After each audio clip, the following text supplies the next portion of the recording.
Hello and welcome to another Monday evening, and we are talking Greyhounds once again. And this week, well, we're talking all about 2020, a review of the year. This is going to be part one. We'll bring you part two next week. But I'm joined as always by the exiled dub Tommy Lyons and a man who's pretty shook this morning. He always told us from y'all, but he was celebrating Limerick's success in the All Ireland yesterday. We've been told Barry Drake, who was a bit shook, but sure, listen, we'll make up from Tommy. We'll do all the talking. How about that? Yeah, dearly. It's been a busy year, which is quite surprising, to be honest, considering all that's gone on with COVID-19 and the like. So we've actually had quite a good year on the track. So, plenty to talk about. We can keep Barry quiet for a while. Yeah. Well, in fairness to Barry, he was entitled to get out and blow off a bit of steam because it's been a hectic few weeks, Barry. We've been up to our neck in greyhound racing. It's been quite a period. I've never remembered. I can never remember a period of 6 months racing like it, because it's never happened really in the history of the sport. It's been like no other. It's just been rat-a-tat every week, something unbelievable to talk about. Yeah, that's for sure, Ian. Non-stop, really relentless stuff, and so many special performances as well in recent times. So a lot to talk about here.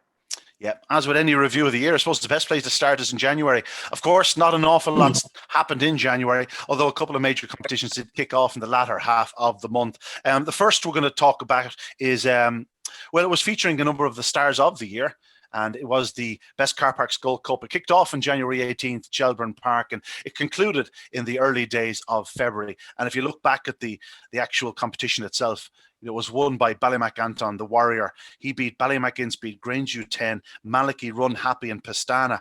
A few names there that were play a big part in 2020. Tommy, it really did set the tone for what would be a tremendous year.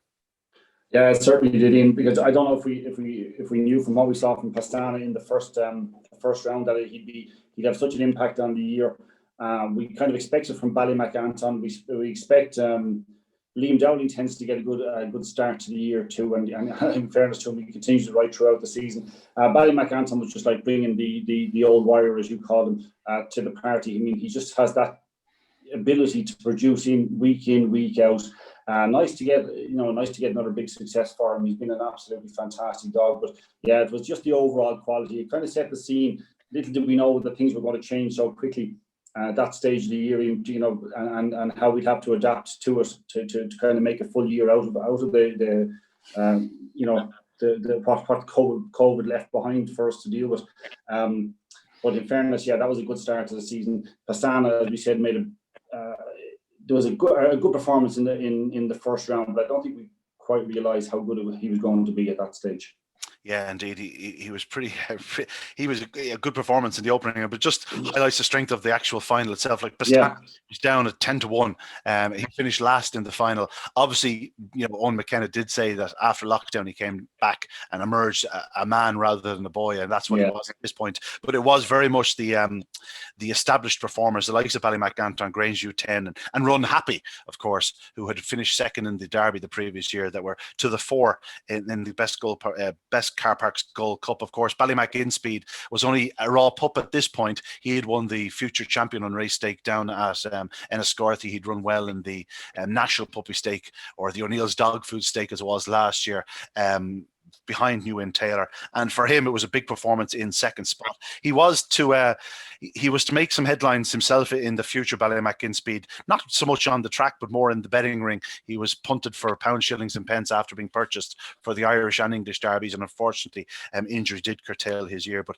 again, Ballymac Anton, Grangeview 10 and Run Happy, the big three in that Gold Cup. But it was Ballymac Anton on the big night, and it was a fine display. Grangeview 10 again showed his searing speed to lead for much of the way, which picked up in the closing stages by the two big finishing kennel companions, Ballymac Anton and Ballymac Inspeed. And here we are at the end of the year, and Liam Dowling doesn't have either at his disposal, and yet he's got an incredible kennel to look forward to. It's just a show of strength from start to finish in 2020 from Liam Dowling. Barry, Ballymac Anton, do you remember the race in question? It was a fine display. Yeah, it sure was. Not much for me to say now, Ian. I think you're after going through that. But yeah, it was a fantastic display. Of course, he was well drawn to that night, and a remarkable greyhound. And the dogs that finished at the back end of the field there, like Grangeview 10 was third, obviously. Malachy, Run Happy, Pastana, they're all at stud now. So I'm sure we'll be seeing some of their grounds going forward. But like third, fourth, fifth, and sixth all at stud, and I'm sure they'll enjoy a good career at that. Yeah, in fact, I'd say all 6 of them are retired, actually, if you look at it now. The second event we're going to take a look at, and we're going to pay a bit of focus on these unraced stakes. The first was the Rural Hawaii. It stood unraced at Clonmel. It began in the latter days of January and finished in the middle of February, of course, to coincide with the Coursing Festival. It's one of the big races of that week at Clonmel Track. And this year's Rural Hawaii, it stood unraced stake, was won by New In Session. New In Session, a very, very fast greyhound. But there were some real stars through the competition. But it really was New In Session and his brother Doolan Duke that came to the fore. And these unraced stakes, it's amazing when you look back at them and you see the dogs that were involved and where they've gone on to. Some real talent on show, Tommy. I think it's a curious one with New In Session. I think I finished the season or the year, maybe not even knowing where we stand with New In Session. He's got incredible talent. And he's got to put it together like on a number of occasions. But I got this feeling that we know that Graham Holland's a clever fella and he's an expert with a greyhound. I just got a feeling, even though he put him over longer trips at the end of the year there, and he got caught and whatever, I think it was just a bit of just to get a bit of confidence into dog to get him out in front. I don't think they'll worry that he got beaten the last day, he got picked up by Ballymac Kingdom. I think it was just getting the dog out in front and showing him what a clear run is, and just getting that bit of confidence into him, because every time he, when he stepped out of the unraced stake, he just struggled, to kind of get that little bit of consistency at the very top level. I think Graham was clever towards the end of the season. I think we'll see a better dog next year. Now, as a punter, I'm going to be cynical towards the greyhound in terms of not wanting to punt him until I see it next year. But I just get a feeling we might just see what that dog showed. Like that unraced stake in Clonmel is annually, it is a fantastic stake. And it'll be the same next year, no doubt about it. We'll be tuned in, to it for to see what's going to emerge as the stars for next year. But I think that New In Session hasn't yet fulfilled what he showed then. But I think he might just do it next season. Yeah, that's fair enough. Barry, looking back at this competition, it really was the big two, New In Session and Doolan Duke. They were 11-10 joint favourites in the final. Doolan Duke fluffed his lines, but New In Session, he gave a sign of what was to come.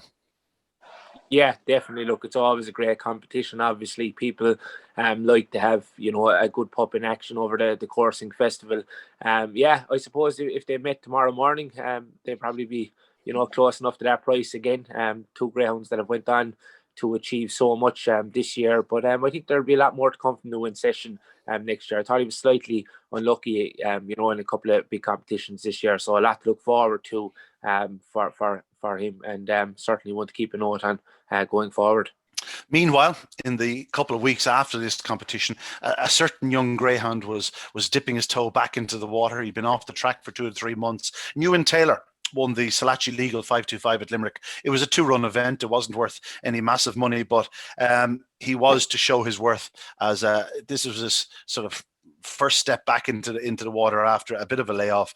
28-38 and 28-37 in the semi-finals and the final. Behind him in the final was Clara Icon, and they were to meet again later in the year. But Ewan Taylor coming back in some style at Limerick in February, Tommy, and at that stage, well, he remained unbeaten, and he was still very much a what is this fella going to be?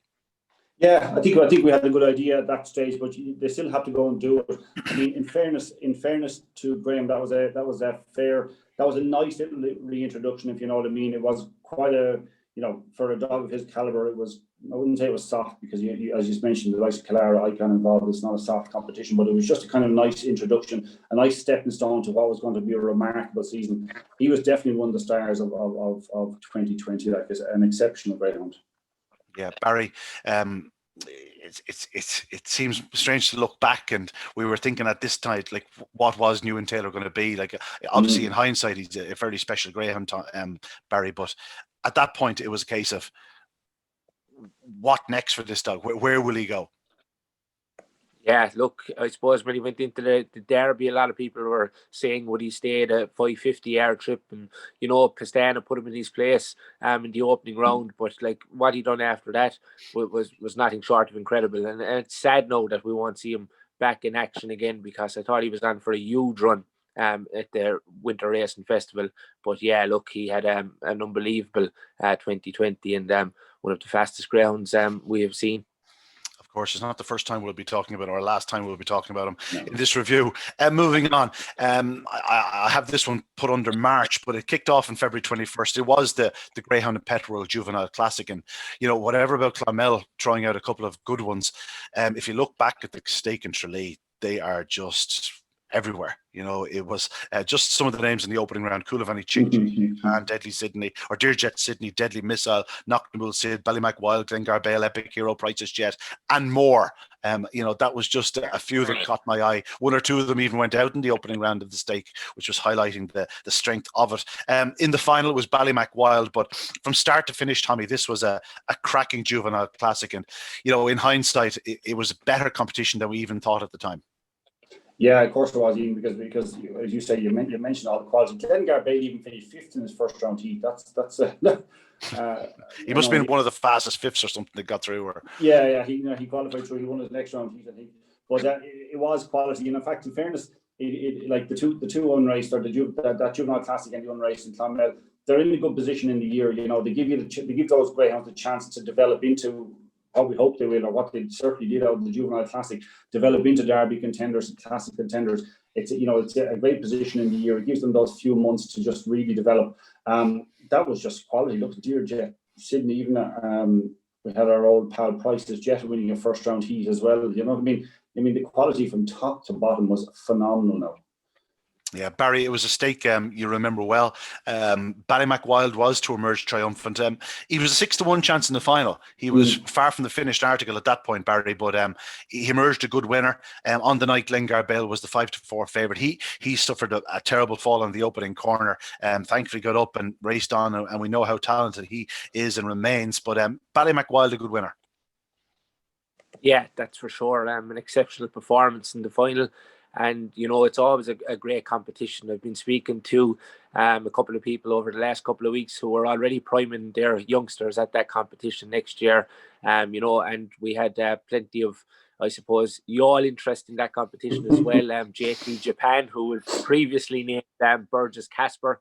We were hearing good reports about him prior to that competition. And we also had Dearjet Sydney. I think he clocked about 50 around y'all before that competition. So, look, watch out for the event next year, and I'm sure we'll have you all connection. Yes, indeed. Again. Well, I hear a few whispers already about next year's competition, funnily enough. Ballymac Wild, of course, was a classic winner. This was the start of his career. He was the first classic winner to come out of it by winning it. And then, of course, you have the English Derby winner, Dearjet Sydney, and, of course, the other classic winner, Epic Hero, went on to win the Ledger later in the year. So, there's real quality in this event. It was unbelievable. Even look at Deadly Missile has developed into a smashing greyhound towards the end of the year. Deadly Missile was second in the Juvenile Derby, of course. Yeah, it just turned into a smashing greyhound. It's just, I don't know. I tell you what, you want a Derby dog to even go down there. Yeah. No, you're right. Like, you don't want to be going down there with a sort of mini open dog. You're thinking, this dog could do 28.70. We wouldn't be mapped. Moving on. At Shelbourne Park in late February, the Easter Cup kicked off. Ladbrokes Easter Cup this year, of course. It was a top-class renewal, as you'd always expect. It was featuring some real stars. If you actually look at the semi-finals, just listen to the semi-final lineups. Wolf, Ballymac Anton, Razzle Dazzle Peaky, New Win Leicester, Ballydoyle Valor, and Cabra Firmino. And the second heat, that was just the first heat. The second heat, Ballymac Ginspeed, Law Hill Josh, who subsequently Queen, Gilo Josh, and Mertz Boher, who'd been a Derby finalist previous year, Boyle Sports Extra, Price's Blake, an English Derby winner, and Ballyan Sim, an Irish Derby winner. Like at the time, you didn't really appreciate it. When you look back at it, you go, like, that's ridiculous. The final 12 in the Easter Cup, and that was them. In the end, this final was one of the first major finals behind closed doors. It was a surreal experience at the time. It was something we weren't used to, but Wolf did finally claim his big success, and it was thoroughly deserved, Tommy.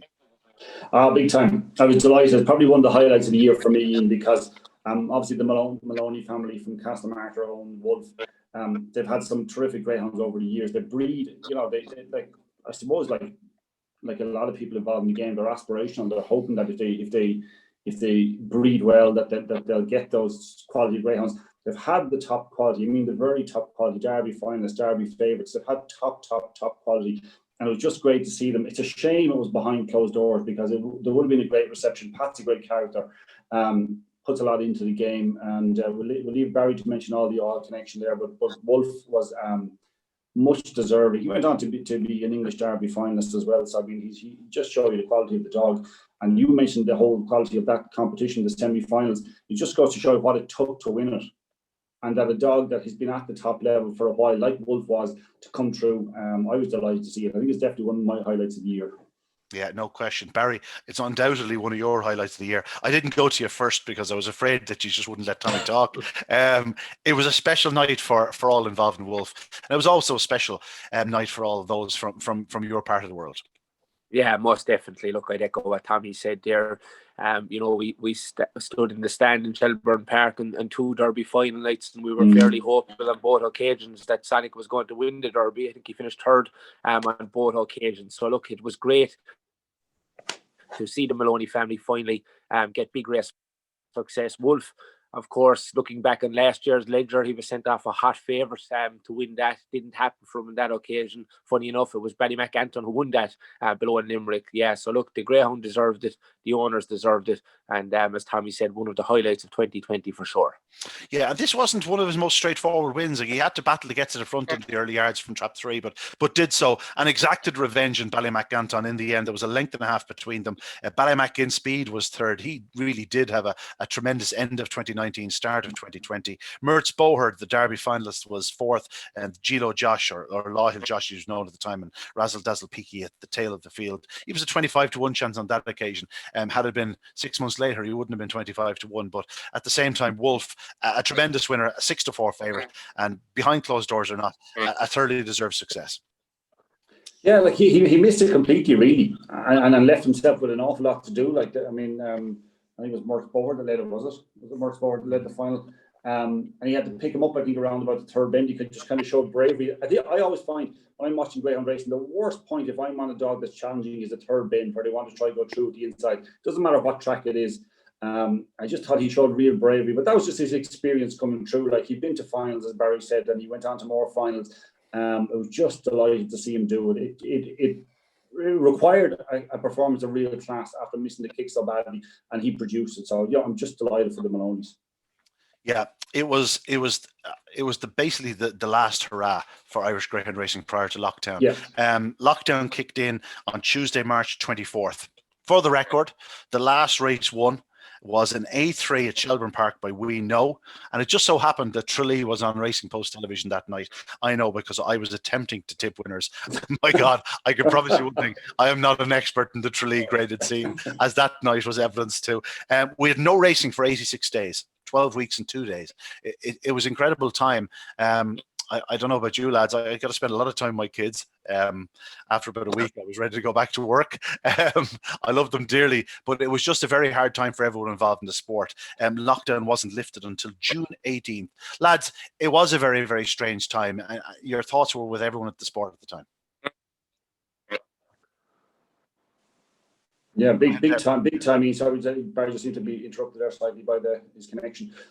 Yeah, big time. With everything, Ian, I spend a lot of time sitting in my own office here trying to drum up stuff for my job. You know what I mean? And I was always conscious at the time too, when you're trying to get interviews and you're trying to get bits and pieces to keep things going, that you're dealing with people who you don't know how bad a time they're going through in terms of how difficult it's been, because we really didn't know then when anything was coming back, or when life was going to find some sort of normality. I mean, here we are at the end of the year, and we're only just seeing the chink of light at the end of the tunnel now. And it'll probably be months into it. It was a tough time, and particularly in greyhounds, if you've got you've got a very limited life, racing life for a greyhound, and you're missing vital months. I mean, you could have a dog maybe 2.5 years of age at the peak of its powers. I always know when it come back. I was looking at dogs in Youghal going, God, that dog is quite old. They only have 2 runs. And you're thinking, actually, do you know what? It's missed so much in the last few months, like where it might have been at its very best.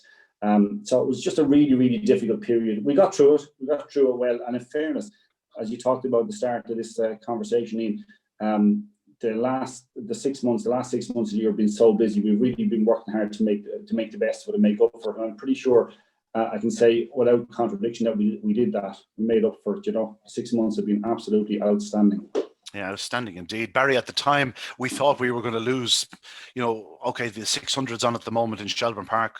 The Kirby was a victim to it, but it'll be back in as good as ever in 2021, thankfully. But all these competitions that were scheduled for this 2 or 3 month period, we were afraid we'd lose them. They did a wonderful job once lockdown came back to get the calendar back in shape. Yeah, they sure did. Look, there was so many great races and competitions after lockdown, but it was a very, very difficult time for people. I found it difficult myself, but imagine waking up in the morning, going out to the kennel of 20 greyhounds, and no action for them.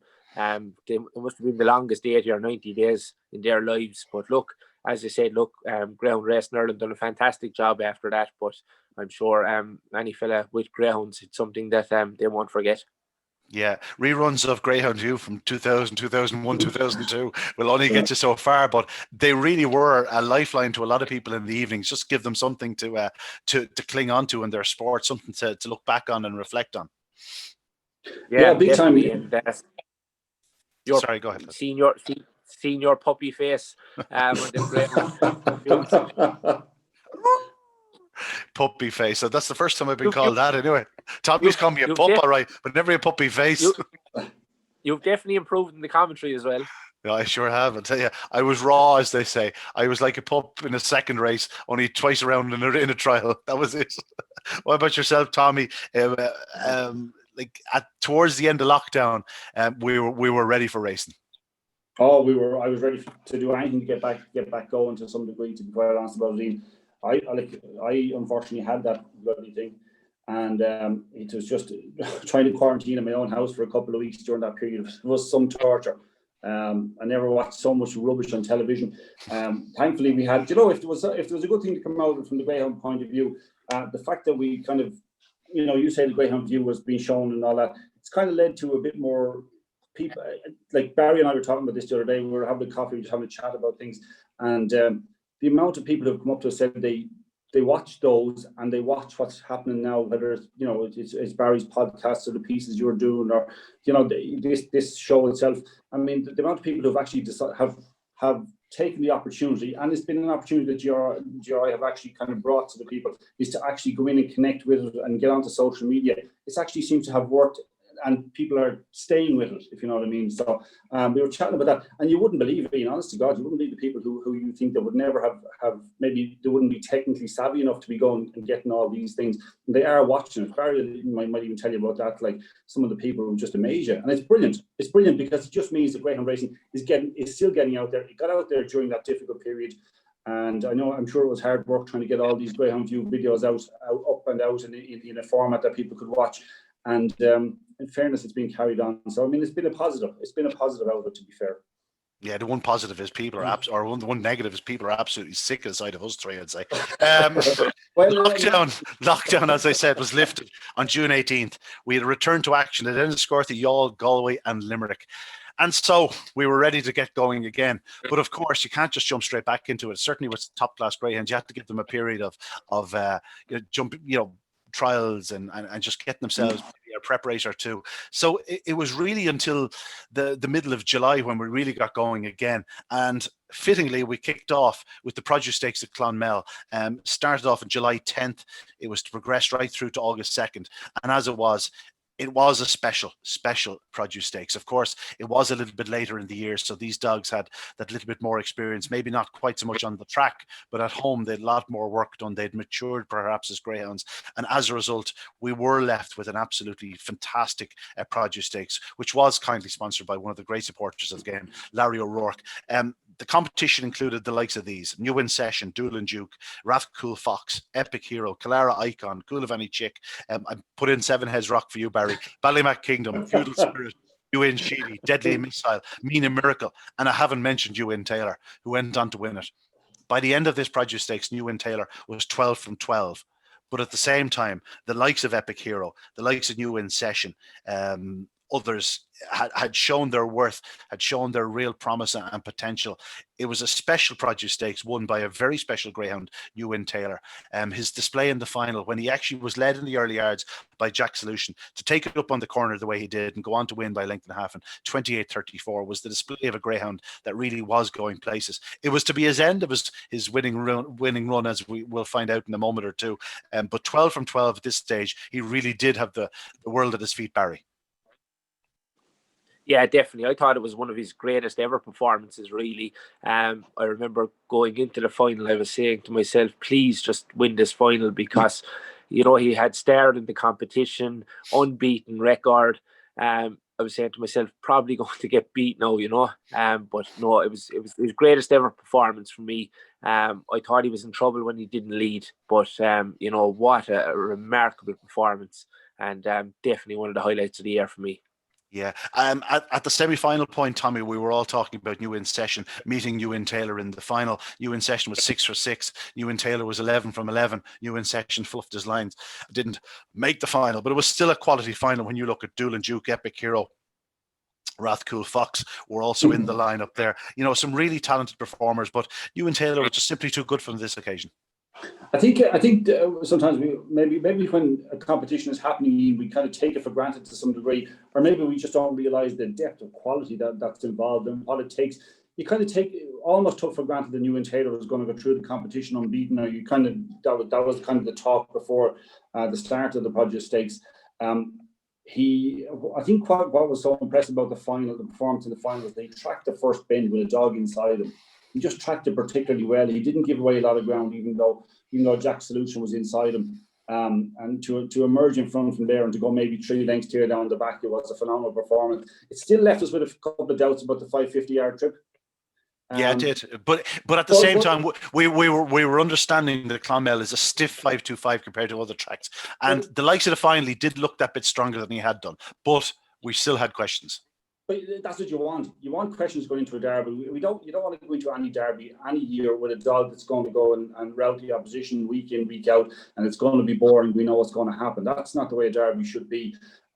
So, you know, nice to have them, maybe not for connection, but nice to have a few question marks, and just so the dog can go and prove it, and we can give him more credit, because, you know, the Produce Stakes is a great competition, but it's when you win the derby that you really get the credit, which is probably a little bit unfair and a little bit biased. It's a bit like everything in life, a bit like the horse racing, where unless you win at Cheltenham, your season has been kind of ruined, like, or wasted or whatever. It's wrong. It's wrong to think that way. But so it was nice to have a few question marks about Ewan Taylor, because he looked a special talent at the time. But then we're going, you know what, this is a different type of test for him, you know, going up over 550. So yes, he was strong. He was particularly strong in the middle part of the race, I thought, in the Produce Stakes final, and that's encouraging too, because you can win a derby. You can win a derby from 2 to 3, or you can win it from the traps to the third bend. So it was a sign of what was to come. But like, as I said to you, it's only when you look back you realise the depth of talent that was in that.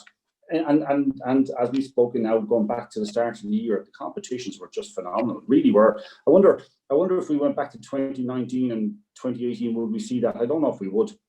Yeah, I don't know either. I just think a lot of the better dogs are staying on these shores these days. Maybe, yeah. Harry, at this point, Ewan Taylor had won the equivalent of the National Puppy Stake. He'd won the Salachi League. This was his third competition, the Produce Stakes. He remained unbeaten. He was showing his worth as not just a racer, but as a competition greyhound. He was showing fortitude. He was showing strength. He was showing determination. He was showing everything that you needed. Did you think going into the derby that this fellow had enough to get the 550 against the very, very best, or were you still doubtful? I was still doubtful, definitely. You know, there was always myself and Tommy were certain he was fine. You know.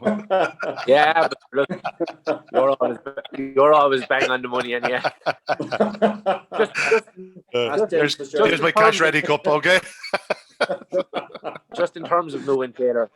Oh yeah, cash ready. Yeah, you got that right, cash ready. Just in terms of his unbeaten record, can you remember a greyhound that went unbeaten after 12 or 13 in recent times? Well, it was funny at the time. There was a lot of discussion about it. Mildeen Panther did 10 or 11. Killahan Fanter might have done. He might have done the 12. I'm not entirely sure, but there were a few. I did write about it at the time. I just can't really recall if anything, actually broke 12 from 12 to start their career. Obviously, greyhounds have gone on longer runs, longer winning runs.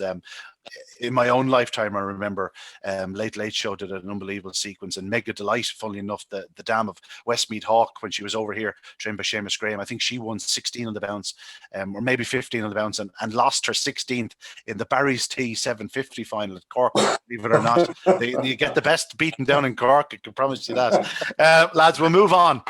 The next competition we're going to look at, we're going to step back in trip a little bit, featuring a real star, was the Barwon Racing Irish Sprint Cup, but this went to Grange U10.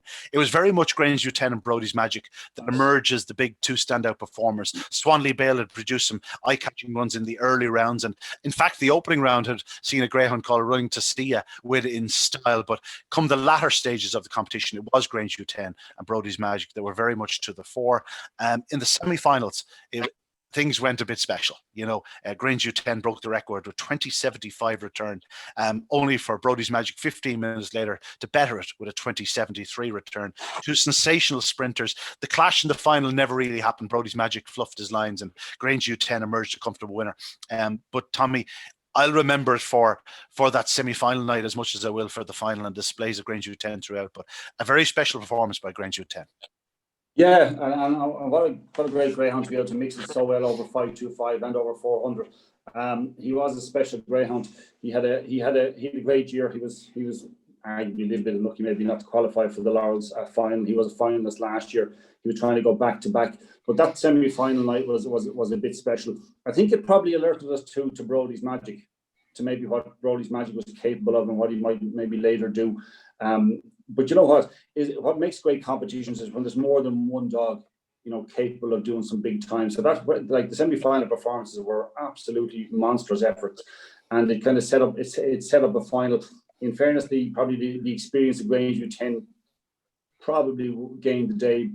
Brodie's Magic, as we learned that night, and we would see later on, he had a small bit of a tendency to miss the kick, maybe just do things slightly wrong, show phenomenal pace in the middle of the race, and maybe not just get a bit of luck in it. So maybe unfortunately for him, it was to repeat itself in Currahee later on in the year. But I wouldn't take much away from Grange U10. He was one of my favourite greyhounds. I know I was trying to get him beaten for 3 rounds of the Laurels, and Barry was slagging me at the time, saying, if this wins now, you'll be I'll basically be kicked off this podcast as knowing absolutely nothing. But it's not that I wanted a dog beaten. It's just that the test, it is hard to mix it at the very, very top level in sprints and the very, very top level over 525. Grange U10 did it as well as any dog I can remember for quite a while.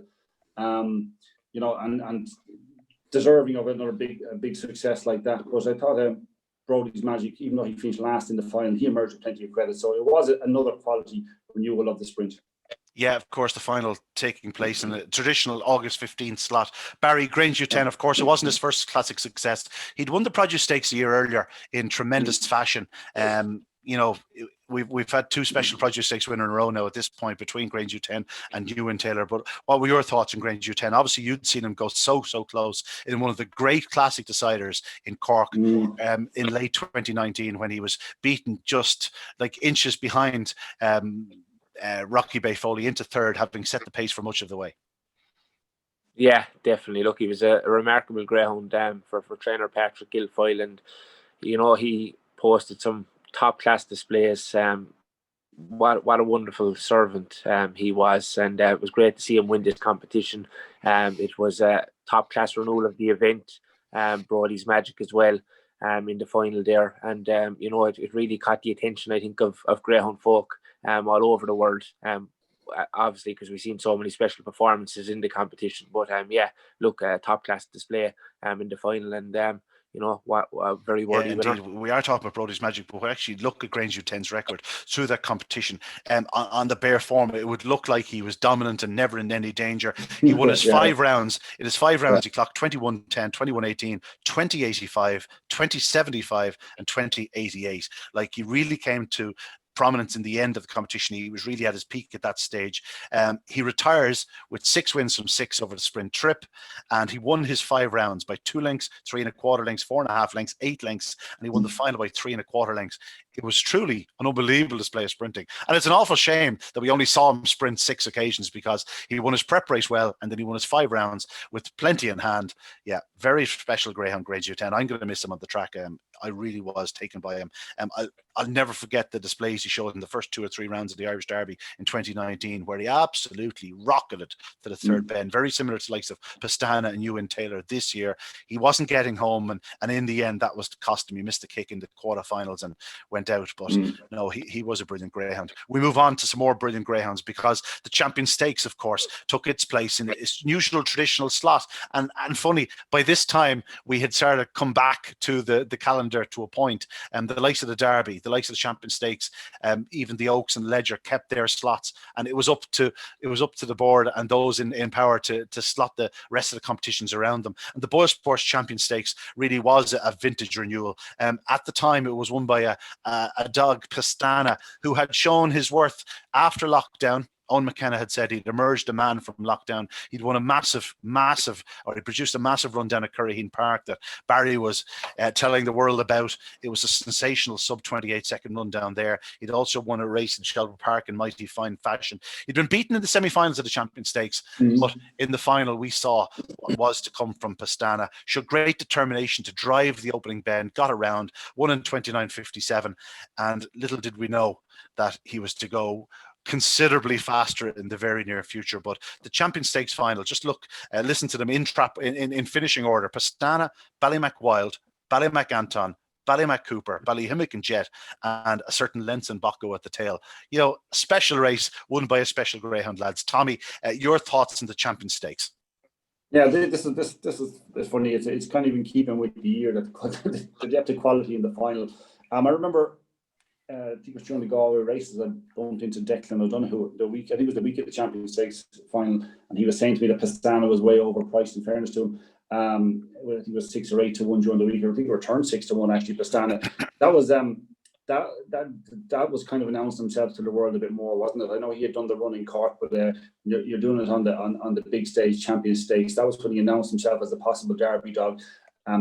Phenomenal early pace.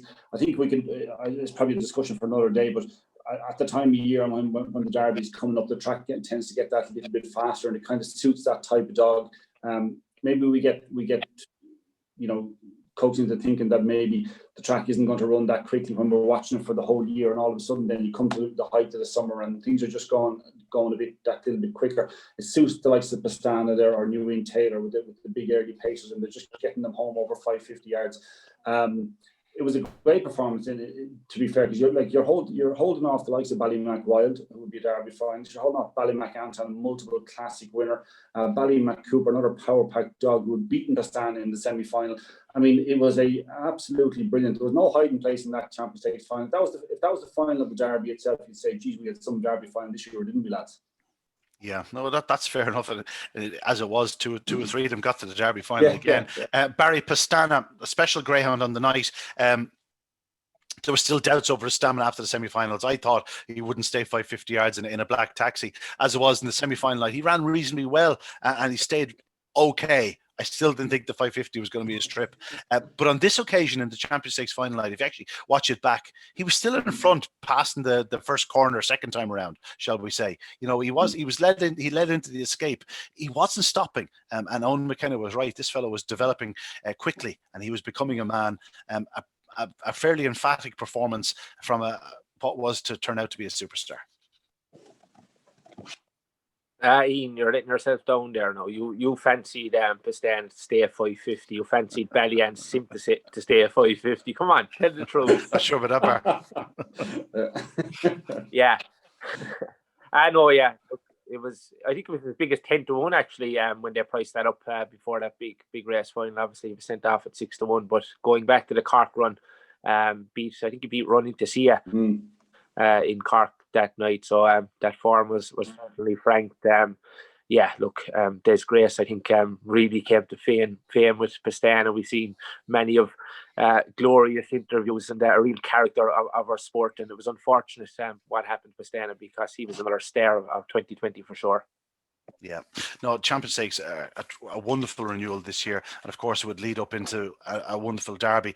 Before we get on to that, though, running at the same time, the Corn Cuchulainn had found a slot between July 18th and August 1st, and in the end, another good winner and another big winner for Liam Dowling. Ballymac Kingdom, a dog who they thought in the early stages of his career would be their derby dog, but as time went on, it was more and more evident that he perhaps lacked that yard into the opening corner. A couple of bad doings in his first few races sort of put paid to his chances of making it as a four bend star, although he's performing very well over four bends at the moment. But Ballymac Kingdom was to run out a very, very impressive winner of the Corn Cuchulainn. But I take you back to the opening round when he took on I Am's a Royal, Reds are Artford, who ended up having a tremendous bucket out front. And Ballymac Kingdom, who had set the pace for such a long way and shown so much pace in defeat, showed massive promise on that occasion. And to be beaten only just behind those two was a sign of things to come.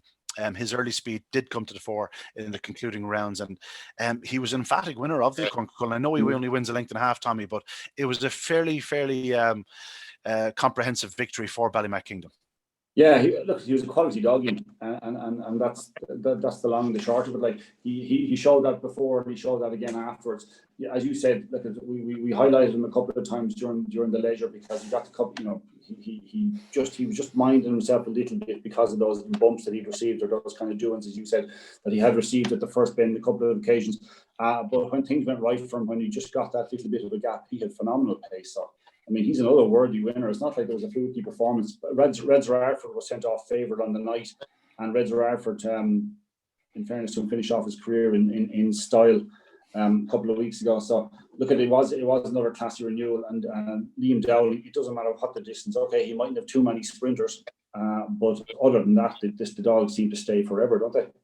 Yeah, he had two finalists in the final of the Irish Sprint Cup, by the way. The Corn Cuchulainn, Barry. They tend not to be his best, in fairness. No, I agree with you. And of course, I mean, if you're a breeder, it's a bit like in horse racing where you're breeding to stay a mile and a half to win a derby. You're doing the same here. You want to stay four bends and plus just to get the best elements, because it's what's most saleable as well. If that's what you want to do, or the bigger competitions are. So yeah, he tends, like, he might have some good sprint dogs, but they tend not to be associated with them. Yeah, no, that's true. Barry, Ballymac Kingdom, a good winner. It was the first of his big nights, Ballymac Kingdom, but a sign of things to come. He was a star over sixpence. Yeah, definitely. The Dowlings are after enjoying some great success this year, and he was a great winner on the night, and not sure if you tipped him, but he done the job in you. Oh, geez. Barry, I'm finding the theme here. Right, the salute.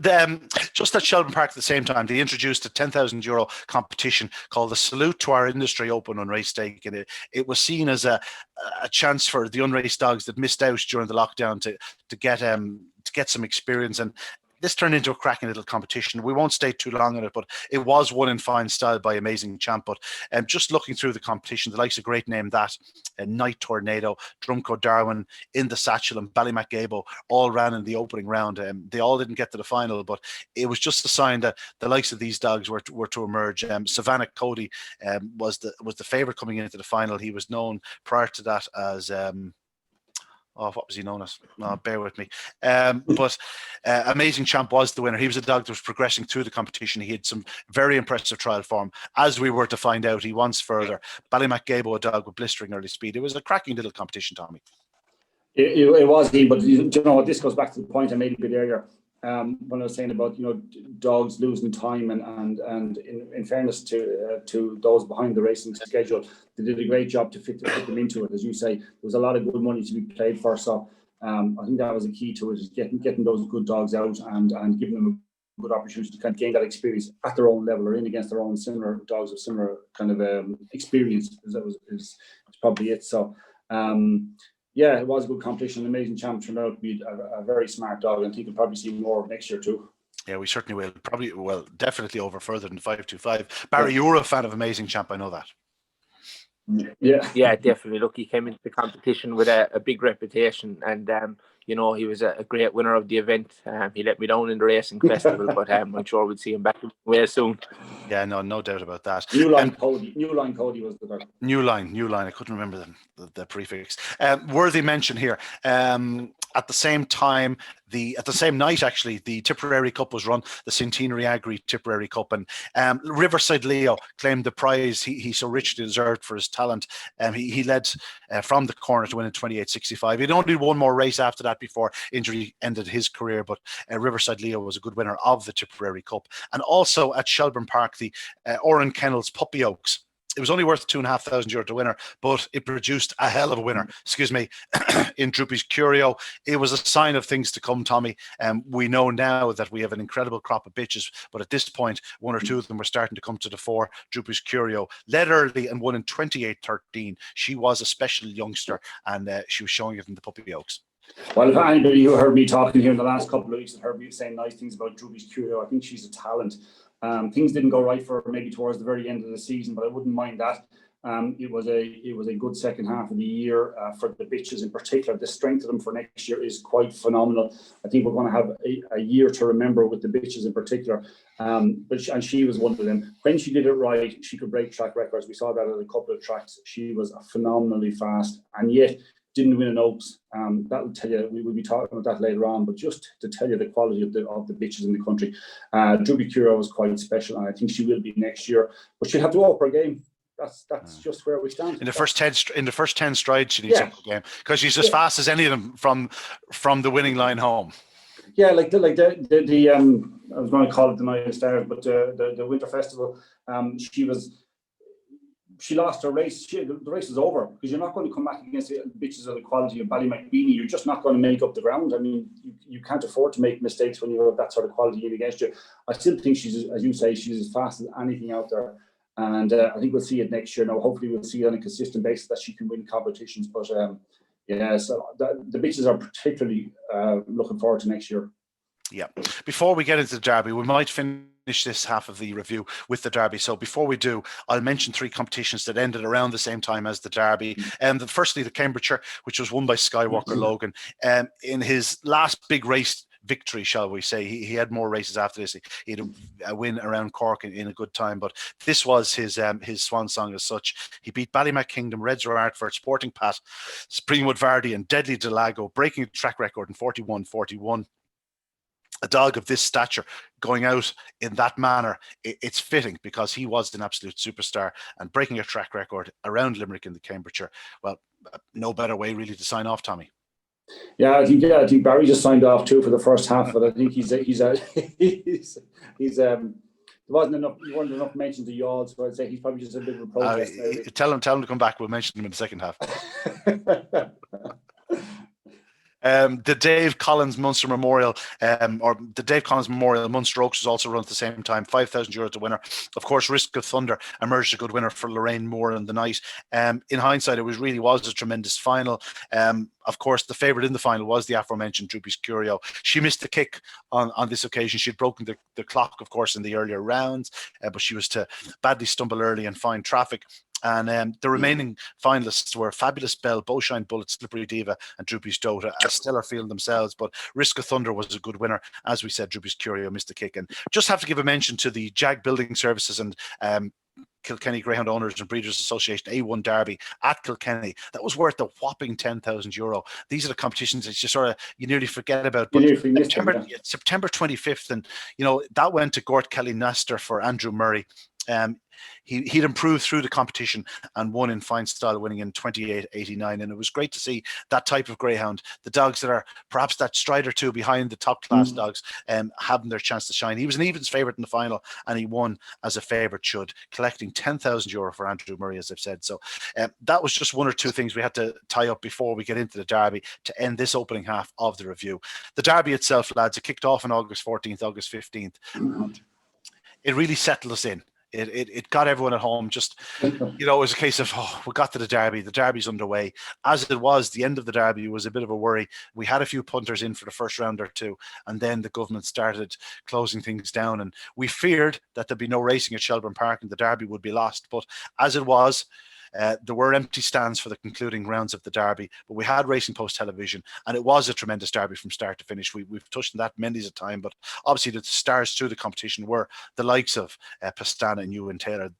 Those names come to mind straight away. But Glengarry Bale, Ballymac great name that, all played their part in making this a special Derby. The final itself, Ballymac was in 1, Mina Miracle in 2, Clara Icon 3, Pastana was in 4, Ballymac Cooper in 5, and Ewan Taylor in 6. We know exactly what happened in the Derby final. Pastana sadly got knocked over in the corner, and that was the end of his racing career. But he's fitting well, and he was serving away as we speak.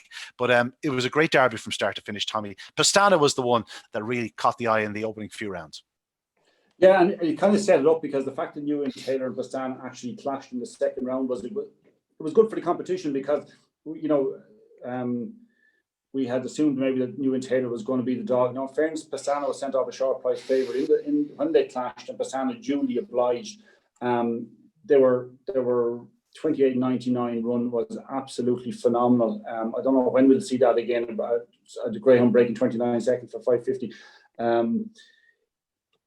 It's maybe, I don't know, it just goes to show you what's involved in winning a Derby, how much it takes. By that stage, we thought it was down to 2 dogs between Ewan Taylor and Pastana, favouring Pastana due to the fact that it had been quite a comprehensive winner.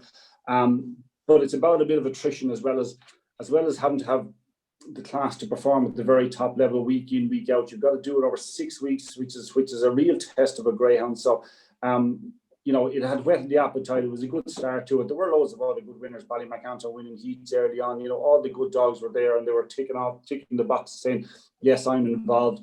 But these 2 Greyhounds, Ewan Taylor and Pastana in particular, were doing things that we had never seen Greyhounds do before. They were doing clocks that we had never seen, and doing with the consistency.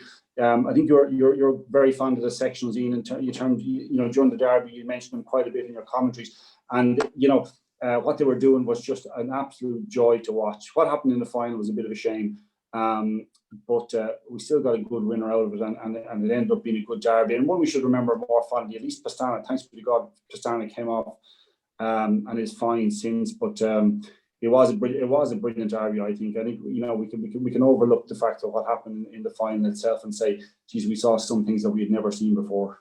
Yeah, indeed. Barry, you alluded to it earlier on, Ewan Taylor. His run was to end in the opening round. It wasn't a bad run, but at the same time you were going, well, it wasn't the run of a Derby winner. But in the second round, his defeat to Pastana, I think he made everyone think that night, oh, hang on a second now. This is a dog that's good enough to contest the Derby. And from that second round on, that was his last real defeat. We're not classing his last run. Forget about his last run in the Winter Racing Festival. That was his last defeat, was in the second round of the Derby, because he took off in the third round, in the quarterfinals, and the semi-finals in particular. His semi-final run was sensational. So too was his quarterfinal run. But, this was a dog that, even though he had 12 races coming into the Derby, he progressed so much through that competition, relished the 550, relished the longer run to the corner.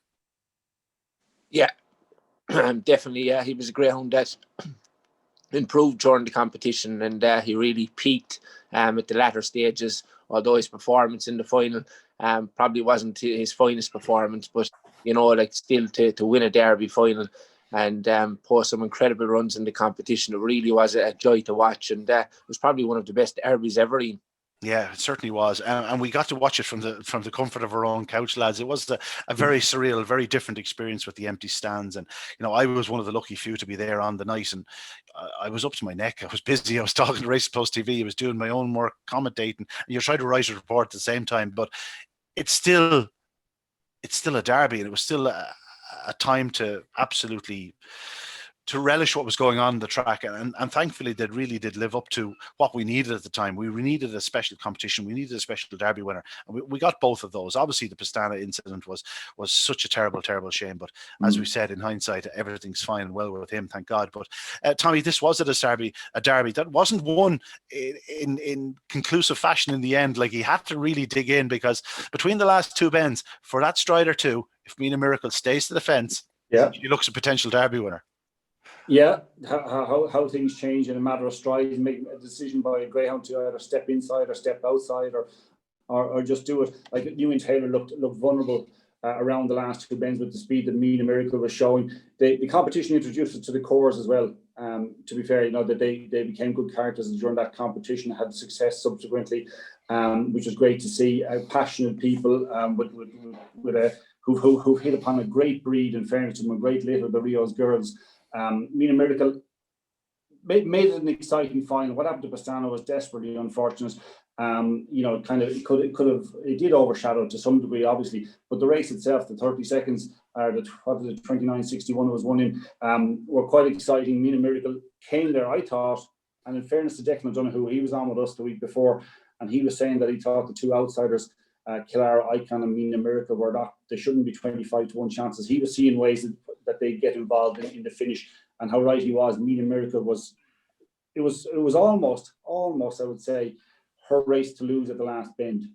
And unfortunately for Connections, and maybe luckily enough for the connection with Ewan Taylor, she just made one wrong decision. She stepped the wrong way, and that just kind of halted her progress. And to be fair to Ewan Taylor, he picked up again. So look, it was an exciting final of what was a very unfortunate incident. But look, we better take the positives out of the derby. It was a great derby, true and true, and the final was just it was a good race, a very good race, let's just say. Yeah, Barry, Tommy alluded to the cores there. They were one of the stars of the competition from a social media point of view, but there were so many. It was the first competition where social media really came to the fore in Ireland. It was, when we first started seeing the immediate interviews, the clips of, the Connections so happy. We saw people from the comfort of their own homes jumping around their living rooms. We got to see what the living rooms of Ireland looked like. But we also introduced the likes of the Talking Derby. Your podcast came online around the same time. A lot of good came out of this time. Yeah, definitely. I think that was probably one of the best things to come out of lockdown. We've seen some great interviews. You spoke to Connections prior to the final with your Zoom calls and stuff like that. And we really became familiar with the Connections. And I thought that was very exciting to watch. And, Cash Ready, that was another epic piece there. And I was actually speaking to Dennis Fitzgerald over the last couple of days, and obviously Cash Ready finished second in the Ledger final, but the boys have reinvested. They were below in the Ballymacken. So I didn't cut him off. Okay, I just like to point that out. Barry decided to go on his own tangent there, and I think the gods cut him off. I certainly didn't. Anyway, Tommy, it was a special opening half to the year. I know we're finishing it in late September, but so was this the way the year went. We have a few months to cover yet, and it's going to take a bit of time because there's so much happening since the end of the derby. But again, a very special derby. It'll always be the highlight of the year. Perhaps the overall performances in Ewan Taylor the last 3 or 4 rounds of that competition are the highlight rather than the final itself. But, a memorable derby and a great way to finish the opening half of the review. Yeah, it was because, Ian, I think Ewan Taylor, even the night he got beaten by Pastana in the second round, he showed, Pastana produced this ridiculously good break. I mean, absolutely timed everything to perfection in a way that could probably never be repeated. And Ewan Taylor showed great pace into the bend, closed him down to maybe a length and a half, and just kind of maybe was trying to size up the dog in front to see which way he'd go to challenge, and maybe lost a little bit of ground on that bend. So I thought Ewan Taylor showed phenomenal pace. You mentioned it already. Showed phenomenal pace in chasing in Pastana that night, and that kind of did say to us, what, this dog is coming back to his best. We should never doubt it. It's Graham Holland at the end of the day. We shouldn't doubt it. You don't win the derby in the first or second round. You win it in the final, and to be able to produce a plucky performance to add to the class that he had earlier in the competition was just it was a mark of the dog, to be fair. Yes, indeed. Barry's back to join us for my sign off for the opening half of this yearly review. That's it for this Monday afternoon or Monday evening when you're watching it.